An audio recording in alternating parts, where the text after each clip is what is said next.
Hello everybody, today we'll be talking about how to find sine of 30 and cos of 60. So first up, you start with your equilateral triangle. And you can make an equilateral triangle using a protractor, but if you don't know how to use a protractor, I will tell you everything in a separate video. So we have first started off with a triangle, equilateral triangle, ABC, and then we use a bisector, also using a protractor, which I will tell you how to do that in the same video, and we just bisected it. Now this triangle becomes ABD. This is the triangle we'll be looking at.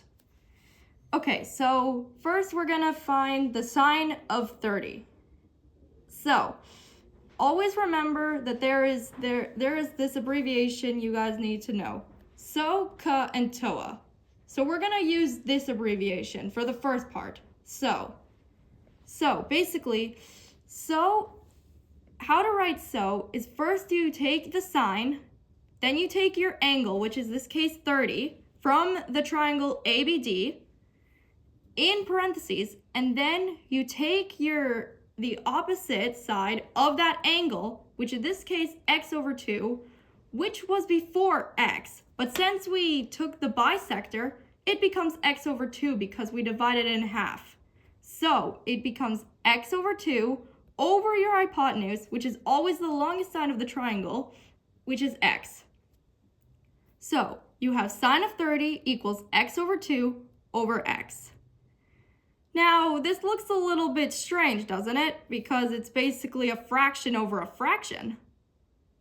But, you can cancel out the x. Just cancel out the x and it becomes 1 over 2. Now, that looks a little bit better. So, and then you can just simplify it, which is 0.5.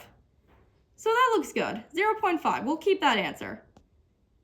Now, let's find the cos of 60. Okay, so now we'll use this abbreviation, ka. The ka is basically the cosine, your angle in parentheses, which is basically 60, from the triangle ABD. Then you take the adjacent, which is always the side next to the angle. In this case, it was x over 2, and your hypotenuse, which you guys already know, which was x. Now, wait a minute, doesn't this look the same? Didn't we just solve this?